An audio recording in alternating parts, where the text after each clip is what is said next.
नमस्कार विद्यार्थी मित्रों।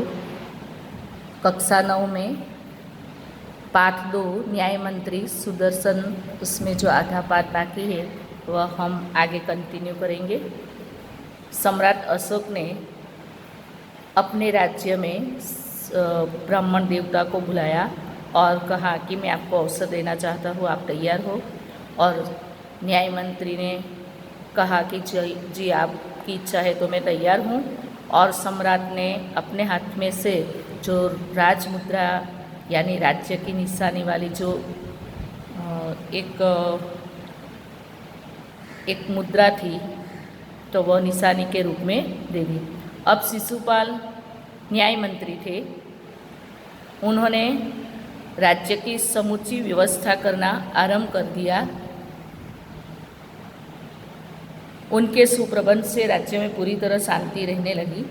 किसी को किसी प्रकार का भय नहीं रहा। लोग दरवाजे तक खुले छोड़ जाते थे।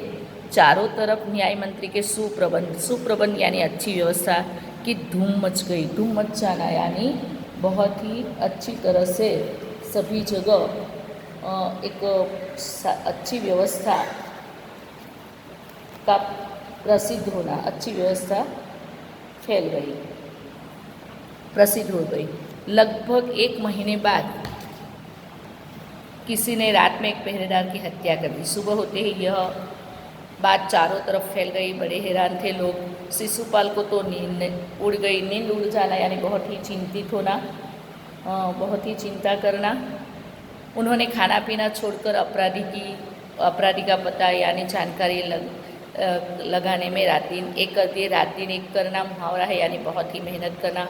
बहुत प्रयत्न करने के बाद जब अपराधी का पता चल गया तो शिशुपाल के आश्चर्य का ठिकाना न रहा। आश्चर्य का ठिकाना न रहना यानी बहुत ही आश्चर्य रहना।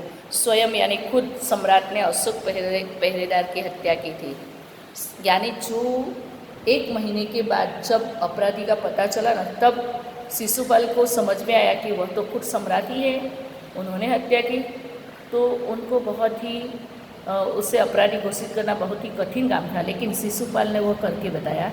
शिशुपाल करे तो भी क्या करे, वे एक न्याय मंत्री थे, दूसरी ओर सम्राट के सेवक भी माने जाते थे। परंतु न्याय की दृष्टि में सम्राट एक साधारण व्यक्ति में कोई अंतर नहीं होता है। यानी न्याय हम देखते हैं जब अदालत में न्याय का तराजू होता है तो दोनों समान होता है, यानी संसार में कोई भी व्यक्ति है, सबको न्याय मिलना चाहिए। इसी तरह शिशुपाल ने न्याय मंत्री के रूप में सही सच्चा न्याय देने का प्रयास किया। अगले दिन शिशुपाल दरबार में पहुंचते हैं और सम्राट अशोक सिंहासन पर बैठे हुए थे। आते ही उन्होंने शिशुपाल से पूछा, अपराधी का पता चला? राजा ने पूछा शिशुपाल को। न्याय मंत्री ने साहसपूर्वक कहा, जी हाँ, चल गया। तो फिर उसे उपस्थित करो ना। न्याय मंत्री कुछ रुक गए, फिर अपने उच्च अधिकारी को संकेत करते हुए बोले, धर्मवीर, इन्हें गिरफ्तार कर लो, मैं आज्ञा देता हूँ। और जो संकेत था ना वो राजा की ओर था, सम्राट की ओर था गिरफ्तार करने का। दरबार में एकदम शांति, खामोशी, निस्तब्धता यानी खामोशी छा जाती है। सम्राट का चेहरा क्रोध से लाल हो गया। राजा पहले तो बहुत गुस्से हो गए, क्रोध से लाल हो जाना यानी बहुत ही गुस्सा करना। और उन्होंने अपने सिंहासन से खड़े हो गए और बोले, इतना साहस तुम में, राजा को एक अपराधी घोषित करना तुम्हारे में इतना साहस है? न्याय मंत्री ने ऐसा भाव प्रकट किया जैसे कुछ सुना ही न हो। न्याय मंत्री कुछ भी थोड़े भी घबराए नहीं और कुछ सुना नहीं, ऐसा भाव प्रकट किया। और उन्होंने अपने शब्दों को फिर दोहराया, धनवीर, देखते हो क्या, अपराधी को गिरफ्तार कर लो। और उन्होंने अपने पास जो न्याय था, बोलते हैं ना कि जो सच्चाई में जो ताकत होती है वो कहीं और नहीं होती।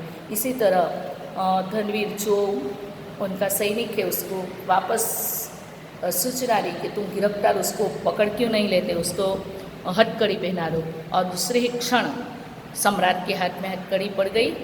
न्याय मंत्री ने कहा, अशोक, तुम पर पहरेदार की हत्या का आरोप लगाया जाता है, तुम इसका क्या उत्तर देते हो? सम्राट होठ काट कर रह गए। होठ काट कर रह जाना यानी बहुत ही क्षोभ, यानी आश्चर्य में पड़ना ऐसा भी कह सकते हैं। क्षोभ में कुछ समझ में नहीं आना या तो क्षोभीला पड़ जाना, ऐसा अर्थ होता है। ऐसे बहुत ही क्षोभ में पड़ जाते हैं। होठ काट कर रह गए। यानी न्याय मंत्री ने वापस पूछा, तुम अपराधी स्वीकार करते हो? कि हाँ, मैंने उसे मारा अवश्य, पर उद्दंड था वो खरा। उद्दंड यानी बहुत ही ऐसा व्यक्ति जिसके पास कोई विवेक न हो, ऐसे अविवेकी व्यक्ति को मारना उचित था, इसलिए मैंने मार दिया। सम्राट का वही उत्तर था। वह उद्दंड था या नहीं? तुमने एक राज कर्मचारी की हत्या की। तब शिशुपाल ने न्याय करते हुए कहा कि वो कैसा था वो हमें नहीं देखना, तुमने एक राज कर्मचारी की हत्या की है, तुम अपराधी हो, तुम्हें मृत्युदंड दिया जाएगा। न्याय मंत्री ने सच्चा निर्णय कर दिया। सभा में सभी जगह सन्नाटा छा जाता है, सब आश्चर्यचकित हो जाते हैं, खामोशी छा जाती है, शांति नीरवता छा जाती है। और न्याय मंत्री का निर्णय सुन सम्राट के सिर भी झुका लिया।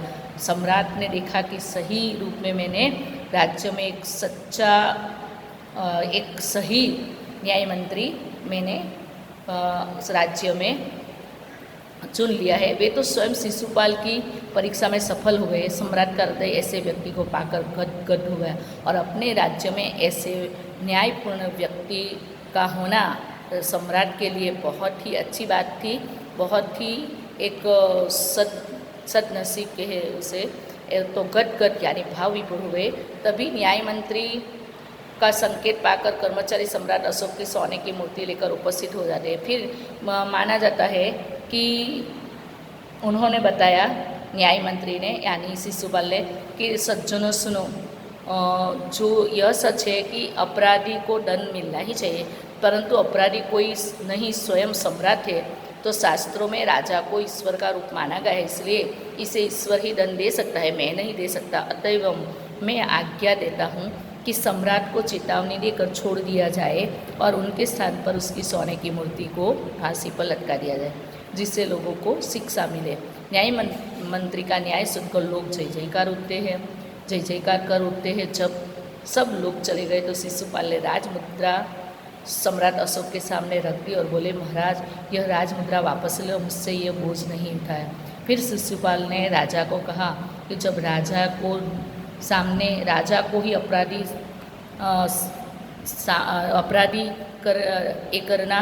करना है, तो अपराधी कहना है, तो वो मुझसे नहीं सहन होगा, मुझसे भार नहीं होगा। और उन्होंने अपनी राजमुद्रा जो अशोक ने दी थी उसके सामने रख दी। अशोक ने सम्मान भरी दृष्टि से उनकी ओर देखा और गदगद कंठ से कहा, आपने मेरी आंखें खोल दी। आंखें खोलना वह भी मुहावरा है, यानी सही परिस्थिति को समझाना। अशोक ने कहा कि आपने मुझे सही परिस्थिति को समझाया है, आपका साहस बहुत ही तारीफ के काबिल है, यह बोझ आपके अतिरिक्त कोई नहीं उठा सकता। न्याय मंत्री निरुत्तर हो गए, कुछ उत्तर नहीं दिया, यानी आप ही ये काम कर सकते हैं, बाकी हमारे राज्य में न्याय दिलाने का काम आपके सिवा अतिरिक्त यानी आपके सिवा कोई उठा नहीं सकता। तो यहाँ हमारे इस पाठ से हमें बोध मिलता है कि संसार में हमें कभी भी किसी को अन्याय नहीं करना चाहिए, चाहे राजा हो, चाहे रंग हो, चाहे गरीब हो, अमीर हो, कोई भी हो, सबके साथ न्याय करना चाहिए। और ऐसा राज्य हमें क्या लगता है, उसे स्वर्ग कहते हैं, राम राज्य कहते हैं। तो हम यहाँ शब्द के अर्थ देख लेते हैं। शब्द के अर्थ के रूप में संध्या यानी शाम, दरवाजा, द्वार, परदेसी, विदेशी, रात काटना, रात को किसी के घर ठहरना, अतिथि यानी जिसकी शब्द समूह के लिए एक शब्द है जिसकी आने की तिथि तय नहीं है, अतिथि यानी मेहमान भी होता है, पर्यायवाची शब्द। सौभाग्य शब्द समूह के लिए एक शब्द है, अच्छा भाग्य यानी सौभाग्य। अवस्था यानी हालत, स्थिति। दोष यानी गलती, अपराध। सहमत होना यानी सम्मत होना। सुगम यानी सरल। अवसर यानी मौका, अन्याय का विरुद्धार्थी न्याय होता है। अपराधी यानी गुनहगार। शिकायत यानी फरियाद। सुप्रबंध यानी अच्छी व्यवस्था, स्वयं यानी खुद। उपस्थित यानी हाजिर। सहम यानी डर जाना, भयभीत हो जाना। संकेत यानी इशारा करना। पता चलना यानी जानकारी लेना। उद्दंड यानी अविवेकी। निस्तब्धता यानी शांति। हथकड़ी यानी अपराधी के हाथों में पहनाई जाने वाली लोहे की जंजीर, शब्द समूह के लिए एक शब्द है हथकड़ी। सन्नाटा यानी खामोशी छाना। राजमुद्रा शब्द समूह के लिए एक शब्द है राष्ट्र की निशानी। बोझ यानी भार। अब मुहावरे देखते हैं हम। सहम जाना, आश्चर्यचकित हो जाना, डंका बजाना, सुप्रसिद्ध होना, कलेजा धड़कना, चिंतित होना, धूम मचाना, प्रसिद्ध होना, रात दिन एक करना, कड़ी मेहनत करना, होठ काटना, आश्चर्य में पड़ना, क्षोभ प्रकट करना, नींद उड़ जाना, बहुत चिंतित होना, गदगद होना, भाव विभोर होना, आंखें खोल देना, सही परिस्थिति से। विरुद्धार्थी शब्द देखेंगे, अतिथि यानी यजमान, परदेसी यानी स्वदेशी, आदर का विरुद्धार्थी अनादर, अपराधी का निरपराधी, सुप्रबंध का कुप्रबंध, गिरफ्तार का विरुद्धार्थी रिहा, स्वीकार का विरुद्धार्थी अस्वीकार, आरंभ का विरुद्धार्थी अंत। तो मेरे प्रिय बच्चे, आज हमारा ये पाठ यहाँ हम पूर्ण करते हैं और आपको स्वाध्याय का प्रश्न का उत्तर लिखना है। शब्द के अर्थ में आपको ग्रुप में भेज दूँगी। धन्यवाद।